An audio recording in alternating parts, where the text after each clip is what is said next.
right, everybody, we got another very special guest for you all. I want everybody to welcome to the show Alton Simpson. Welcome, Al. Hey, guys. Hey, thanks for being here, man. Thanks.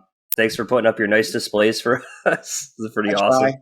Yeah. I don't know how many cons you've been going to.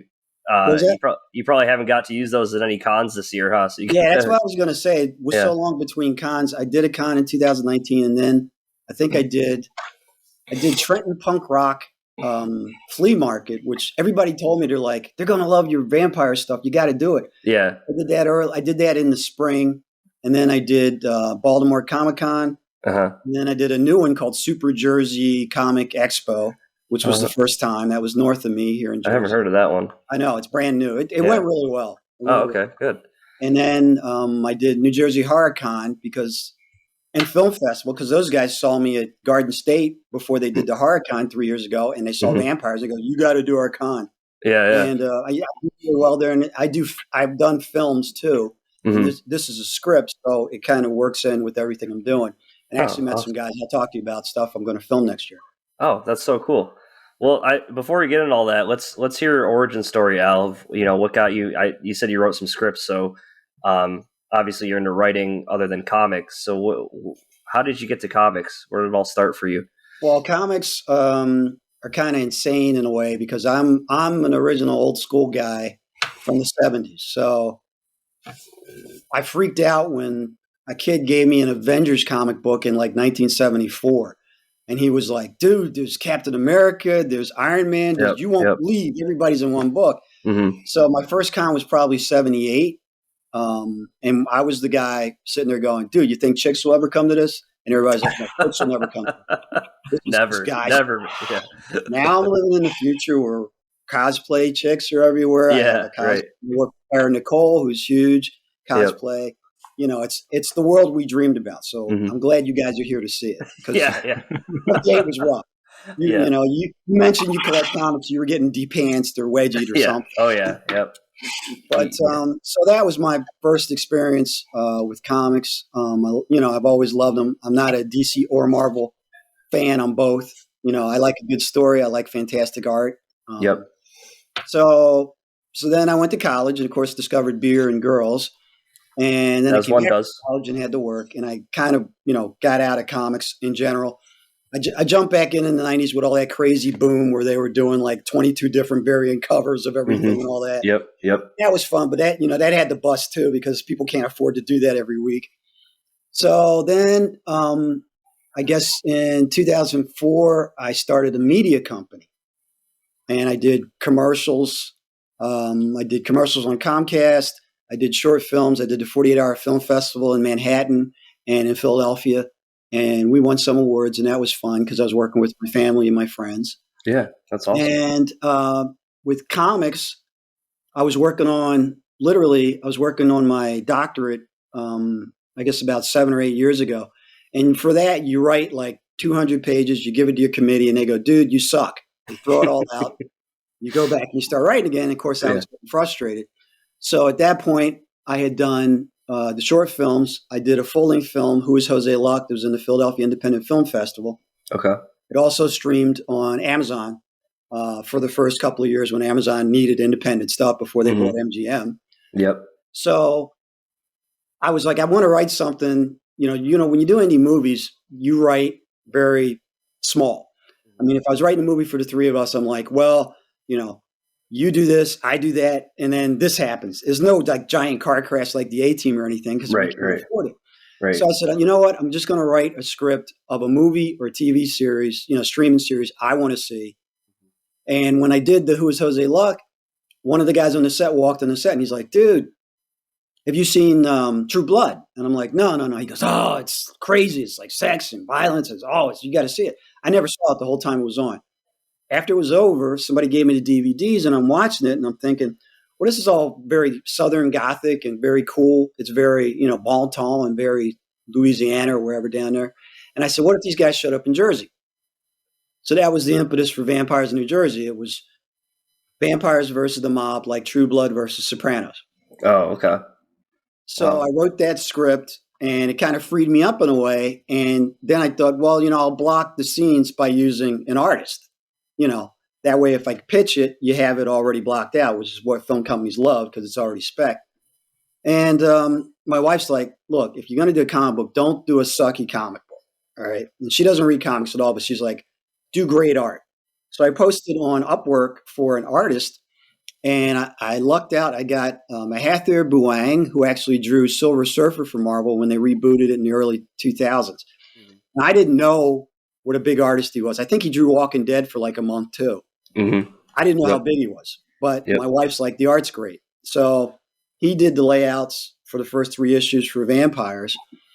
And I got another artist who actually works for the Mouse House. I'm his side chick or his side gig. When he's not doing that, he does Vampires in New Jersey, Connor Cole. And, I had a comic. So I'm like, well, it looks great. What do I do with this? So I go to my local store, Ron's Comics World. Let me get it right. We're at Ron's Comic World in Mount Holly, New Jersey. Okay. And it's my store I've been going to for years. And I'm like, Ron, what do you think? And he's like, the paper's good. I'll stick it in the window and see what happens. Yeah. And the next day, my buddy texts me. He's like, dude, I went to get your comic. I'm like, yeah. He's like, it's sold out. That's awesome.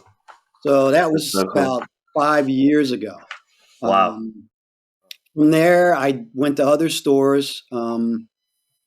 I did cons. It was a slow build because nobody knows who you are, and you have one book. Right. And you're happy to sell that. Every store is different. Some stores are consignment. Some stores will pay you up front. So, unless you're distributed through Diamond, you had to literally cut a deal with every store. Right. I ended up in 25 stores. A lot of people would buy it at cons and then go home and say, dude, just put it in my local store so I can just go get it. Right, right. Or I don't have to track you down. Yeah, exactly. And one of the guys was like, I go, okay, where's your local store? He's like, Jay and Silent Bob's. So I'm driving up there with my wife and my 13-year-old. Yeah. And I'm looking at her and I go, isn't that like Kevin Smith's store? And she's like, yeah, don't worry about it. Just go up there. Yeah. And I got rid of cable and started streaming before Comic Book Men. Right. Okay. But I knew it was a famous store. Right. I go in, I meet Mike Zapchik. He looks at me, he looks at the books. He's like, dude, Kevin loves indie people. We're going to put you right up front. So they put me in. That's so cool. Even my 13-year-old, he's looking at me. Well, I guess he was probably 10 then.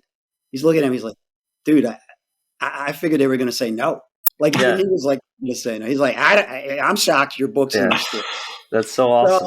So, I don't have barcodes or anything. So, I go home. I wait a month. I call Mike back. Mike, I just wanted to touch base. You don't want to piss anybody off. You're all right. Right. He's like, dude, your book's sold out. That was like 3 years ago. Yeah.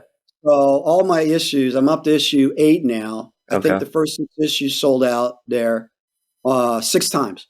Wow. Since I've been doing it. And Kevin Smith was there last spring because they moved the store. It's like right around the corner from the other store. It's in the same block. So it's easy to find. They need a bigger space.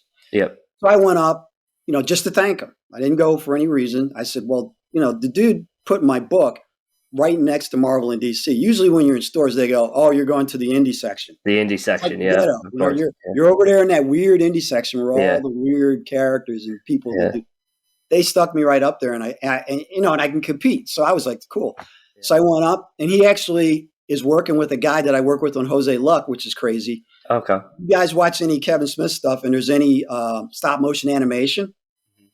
My buddy Joe Garifo from Philly met Kevin. Kevin hired him on the spot when he heard he did stop motion. He does stop motion graphics. I think he did on the Jay and Silent Bob, the recent movie, and then he's working with him on new stuff too. That's cool. So I'm like, Kev, I hired Joe Garifo 10 years ago, and he looks at me. We're taking a picture, literally me, him, and Jay in front of the store because they have a mock-up of the actual clerk's store. Oh, okay, yeah. In the middle of the picture, he goes, you know Joe Garifo? I go, yeah, Joe's cool. He goes, I love Joe. I go, dude, I work with him. I go, Kev, I'm only here because my comic's sold out here. He's like, are you serious? So he comes over. We start talking. He's telling me, I gave him the graphic novel because I've done so many. Right. I finally have a book. And he's looking at it, and he's like, oh, my God, the art and all this. And I'm like, Kev, I only came to say thanks because I do film. I've done film in the past, and I do a lot of New Jersey events. And I go on these panels, and look out, and I see a film, not a ton of people out in front of me, a sea of people that were inspired by you. Nobody thought they could do a film until they heard this kid from New Jersey borrow $1 here, use his parents' credit card, Right. Bribed him and did, he did everything he could. And he made a movie. It got to Sundance and he got a deal. Right. Said, nobody believed that was possible. Right. But you did it. And he literally started breaking into tears. And then I started breaking into tears and he hugged me and all this stuff. Yeah. So, I've been lucky. I know I've been lucky. I work hard to make a good product and I try and do right by everybody. Yep. And I just try and get it out there. But once it gets out there and people read it, the first issue, they're like, oh, this is great. I want more. And that's amazing to me, having been in sales, that you can create a product. If people like it, you can just create more of that product and they keep coming back to buy it. Right. Awesome. So it's sold out at Jay's. It's sold out at Amalgam in Philly. It's sold out, Fat Jack's Comic Crypt, the oldest one in comics in Philly. I was lucky to get in there. That's so cool. COVID slowed me down a lot, so I haven't been able to get back to all the stores. But like I mentioned before we went on, I've started doing cons again. Okay. But I also got talked into doing Kickstarter. I'll let you talk for a minute. My wife's we honestly though, like I'm going, could you let the other guys talk? No, that's fine because we always get this question all the time. It's like, oh, did I talk too much? I'm like, no, our guests can never talk enough because they hear us, us two talking all the time. So just I don't do it to brag. I do it to tell other people out there that might have an idea. Because doing films, I know a lot of people who write crazy good scripts that you guys would probably love. And what do? They're worried about the script, but they don't know how to do it. So they stick it in a drawer. Right. And nobody ever sees it. Yep. And I don't mind Batman 22, Spider-Man 12, and all this. Yeah. I see and hear, because I've been to pitch meetings out in Hollywood. Yeah. I heard great movies that never got made because the studio didn't already own the IP. If they already own it, they don't have to spend on it. Right. I always say if George Lucas came up with Star Wars today, he probably couldn't get a deal because it's that hard to break in with something new. Yeah. Which you understand corporations, if you already own it, of course you want to farm it out as much as you can until, exactly. You kill it. Right. That's why you got to create something else first, whether it's a comic, a book, whatever. And that's kind of the way to break in. If I tell people when they write something, who thought Legally Blonde would be a hit musical on Broadway?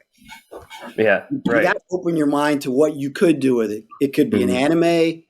It could be, I do music too. So for my movies, I did soundtracks along with the movie and a song for each character and all that. So I always think of things very wide. I tell people when you're writing, think what would I do with this if I could do everything with it? Right.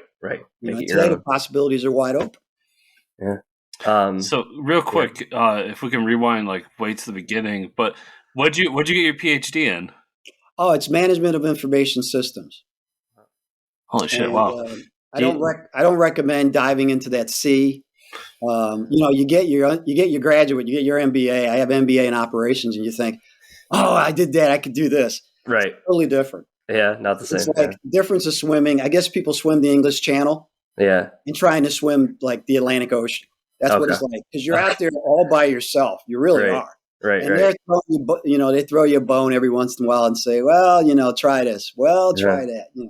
And it's a real process. But I will say this: as I was writing Vampires, I was talking to my chair because my wife's like, you got to bond with your chair because he's like your boss. He's like the guy that's going to approve it. So try and make, and the guy that was my chair that I ended up with because my other chair quit. I didn't even know about it. He created, and I don't know if it's the device we see on TV, but 7 years ago, whatever, he was working on something to allow you to a program for something you could put on to tell you what your diabetes is. Oh, yeah. So he was working on that. And I'm like, that's like getting Einstein to work with me. Why, why does he want to work with me? But I started talking to him about my comic book. And he was like, well, that actually sounds interesting. Al, send me a copy. So he's like, look, you'll get your PhD and you're smart and all that. But I really think this comic book is something different. So, it allowed me to bond with him about it. That's and I've awesome. been lucky in that way. That's why I want to film something next year because I feel like if I keep yelling Vampires versus the Mob, we're going to turn on Netflix next week and it's going to be on there. Right, exactly. I want to make my stamp on it, my personal stamp before, it shows up somewhere because I have a feeling it will. And let's rewind one more time to the Kickstarter projects because you did this all on your own. the vampires project, and then you went to I do use artists and I work Yeah. with them, to collaborate. So, but you got them all. You got it all together. You didn't? Did you kickstart the first book or no, no? Okay. no. And then you went to Kickstarter for your other projects Well, too. yeah, it was kind of weird. 2020 in January, I have the people that like the comic are kind of rabid about it, if I can say that with a straight face. So a couple fans sat me down in January last year, Yeah. and they were like, "Look, we love your comic. We think you can get it to more people, but you should do a Kickstarter." And I'm like, "Oh, I tried an Indiegogo like 3 years ago, and it was so bad. I crashed and burned so quick. I canceled it after 3 days. I mean, I didn't know what I was doing. It was horrible." And they were like, "Look, there's artists that we know we can connect you with that are already well known on Kickstarter. They do your covers and other art, and that'll help you break into a new audience." And they were right. I ended up working with Wendy Shaner, CB Zane, Steph Wilson, just to name a few. I can't rattle everybody off because it's like 10 people, but right. And that allowed me to break out to a new audience. I did my first one actually right when they shut us down. I was freaking out because I had scheduled it, and then the whole world shut down because of COVID. It was like March or April. I was like, what the hell? What am I going to do? Right. And I was like, I got to go through with it because I told people I'm going to go through it. My wife is very like, if you say you're going to do it, you got to do it. Yeah. So she's keeping you in check. Right. I'm careful what I say around her. Trust me. Yep.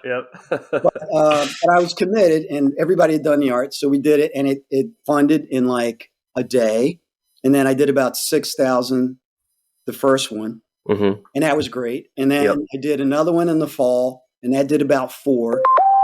And then I was like, I need to come up with a character.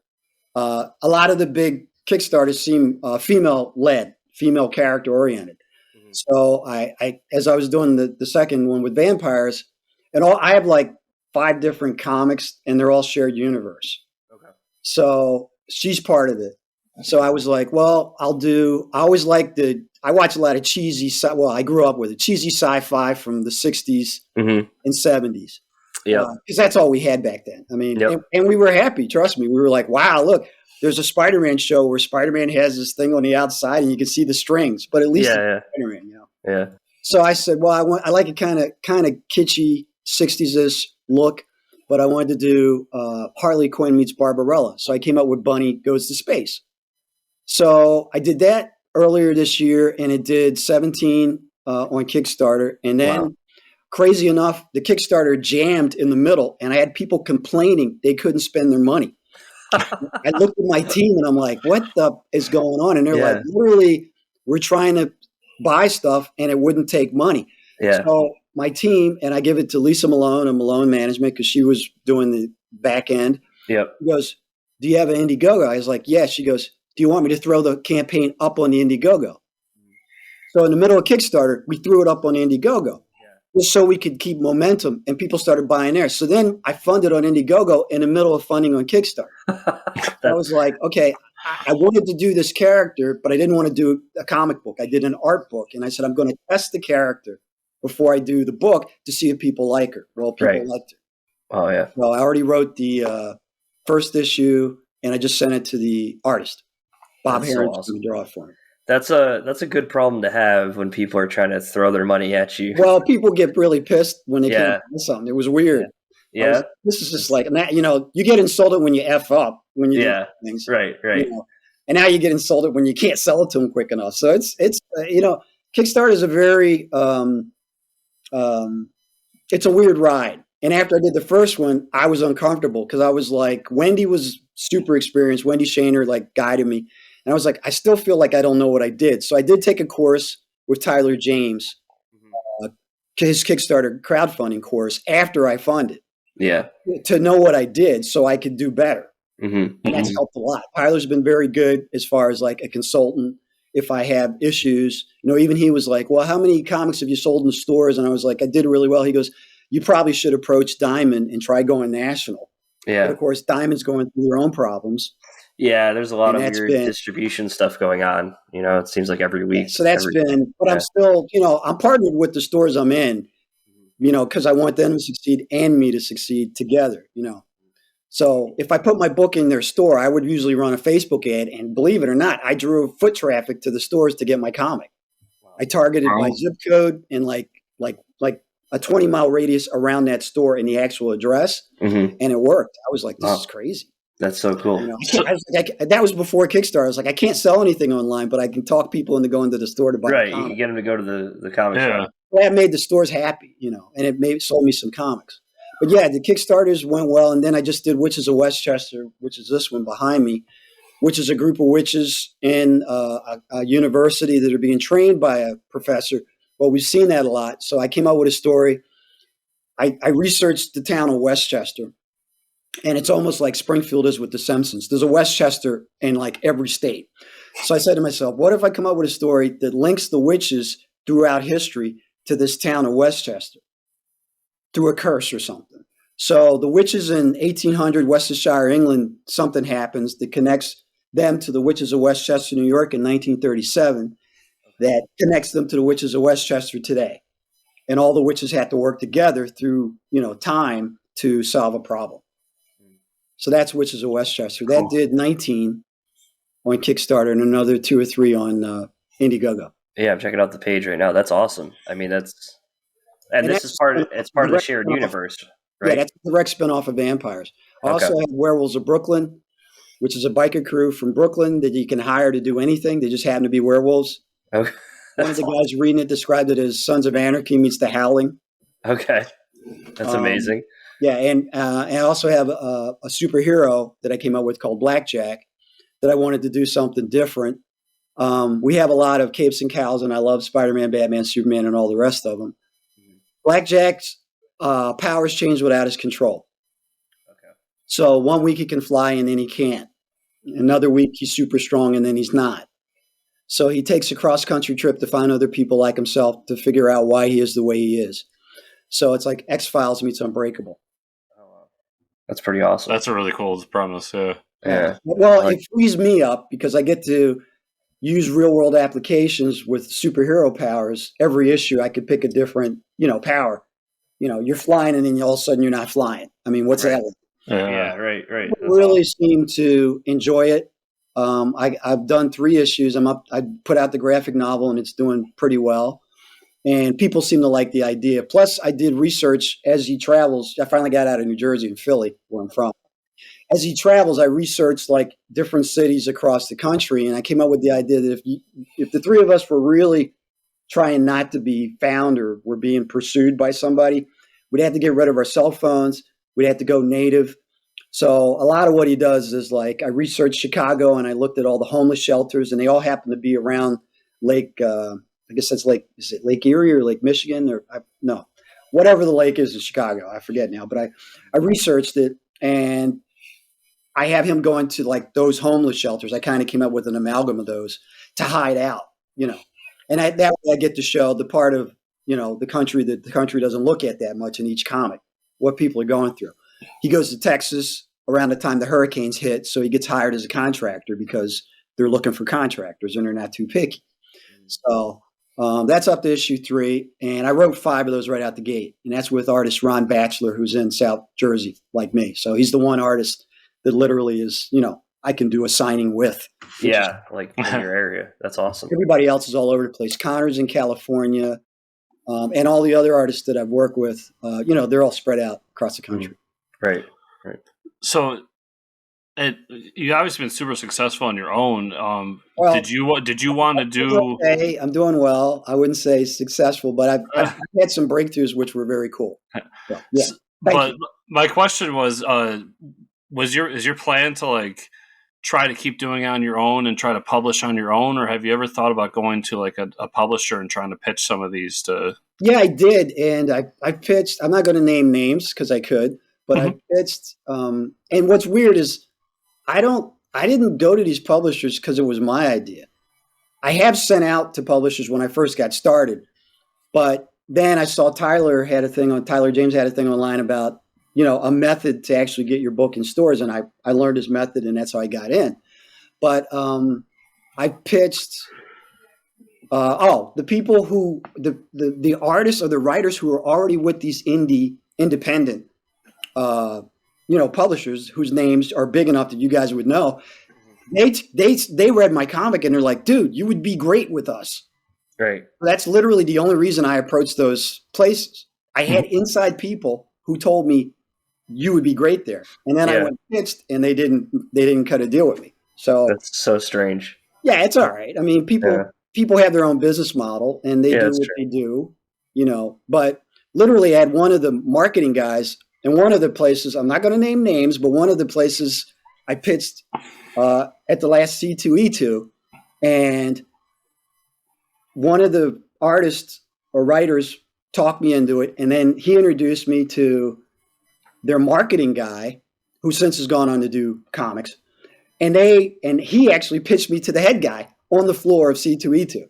Once he saw my comic, he was like, dude, this comic, we don't have to do hardly anything with it. It's already in stores. We just have to convert it a little bit, and fit it to our, thing. Right. And he said he would get back to me. And literally, I don't get no's from people. He never got back to me, which is a no, but that's okay. I'm still growing in different ways. And like I said, with the Kickstarter, I literally did 50K in Kickstarter in the last year. I'm shipping 1,000 comics out of my living room right now. My wife's like, you got to get rid of these. We can't live like this. So it's growing regardless. Yeah, right. And like I said, I've been lucky, and I'm not bitter if somebody doesn't want to work with me on something. That's fine. But I do have a plan where I want to do at least 10 issues of every comic, of every shared universe comic, and then mix them up, to keep it interesting. And so far, people seem to like it. So very cool. And you talked about one other project you have coming up with the if anybody's listening, I am open to a deal with a distributor.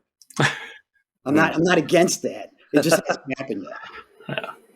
I'm sorry. Go ahead. And you said you had one new project coming up or something soon you were working on before you started? I have. You mean the film thing? Yeah. Oh, yeah. Okay. So I started in film. Actually, I started in comics and then went to film and back and forth. But when I write something, I always think, script. This would be cool if somebody could see it. And a lot of the independent people, I see like Wendy has Naughty Fairy Stripper Assassins.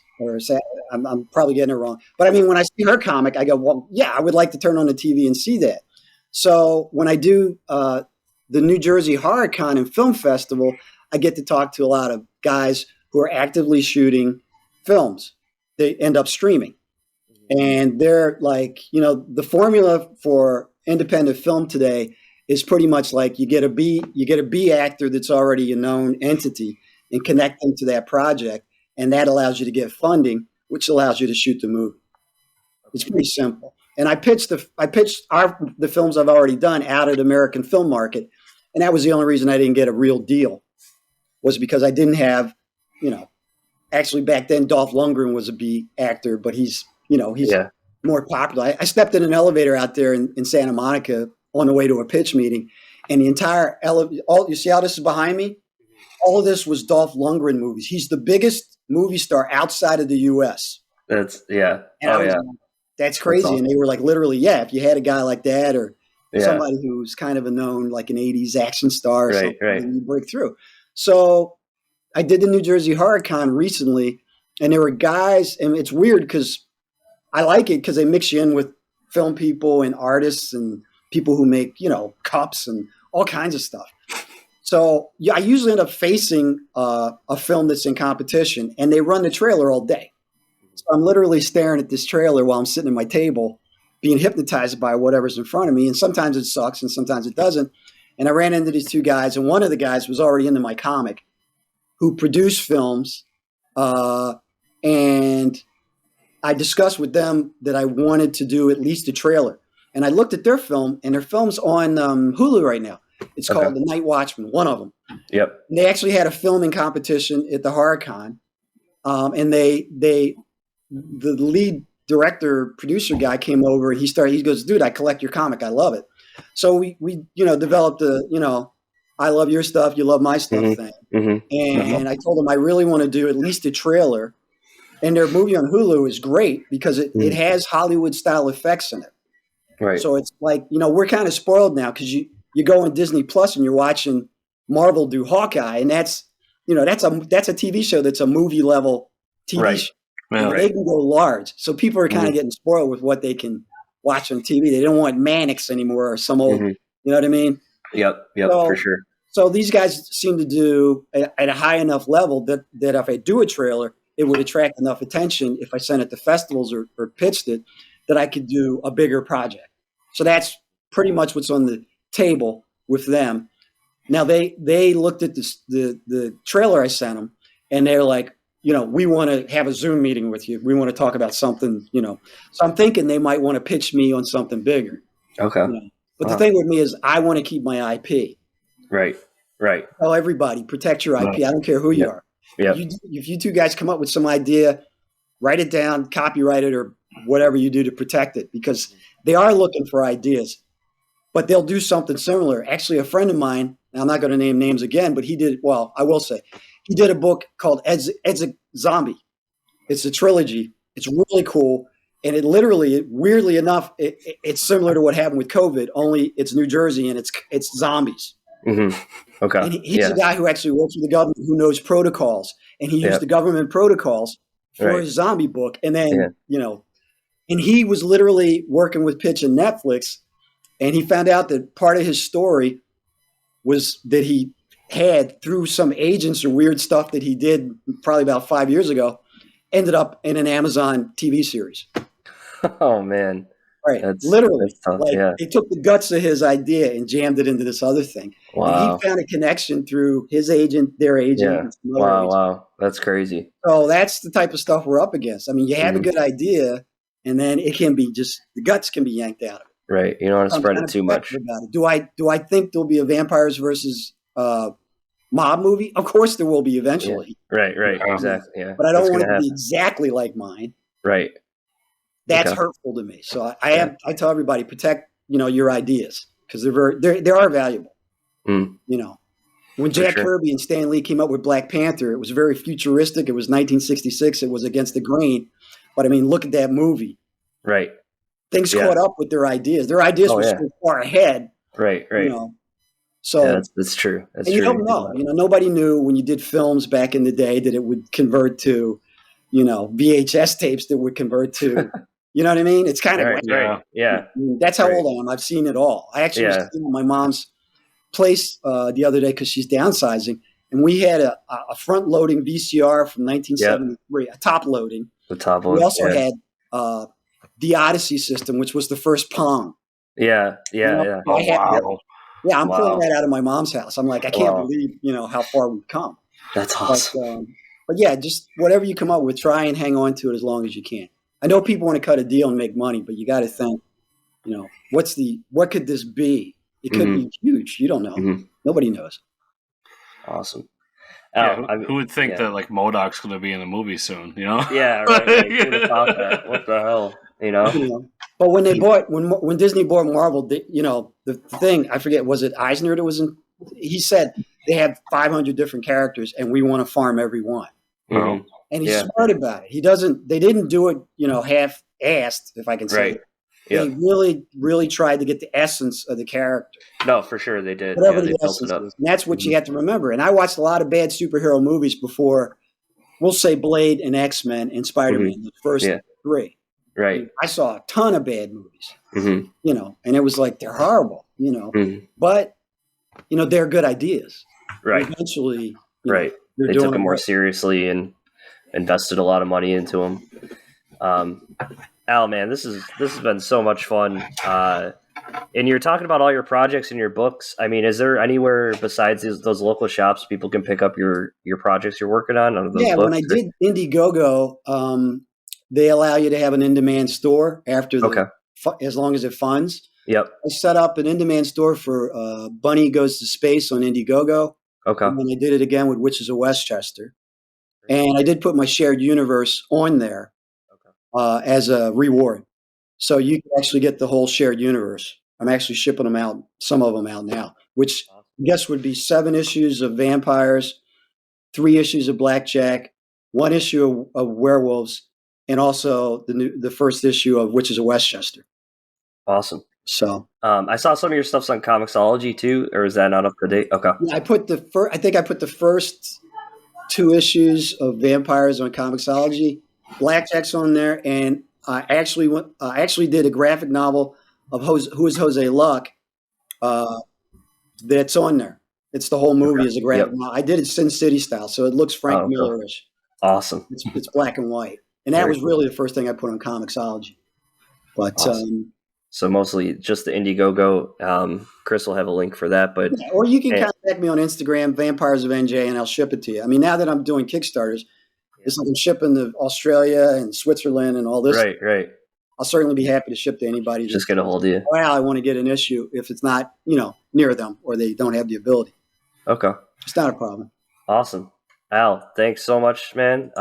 We'd love to have you back on if you got another Kickstarter going or something. Show that off, and yeah, Vampires 8 should be out in, I'd say, January.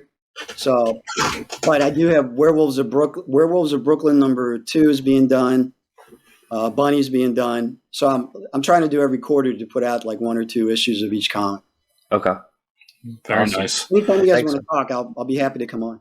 Yeah, thanks again, man. Yes, everybody out there, I'll have those links in the show notes down below, so make sure to check all of Al's work out. And Al, thanks so much for being on, man. We really appreciate that.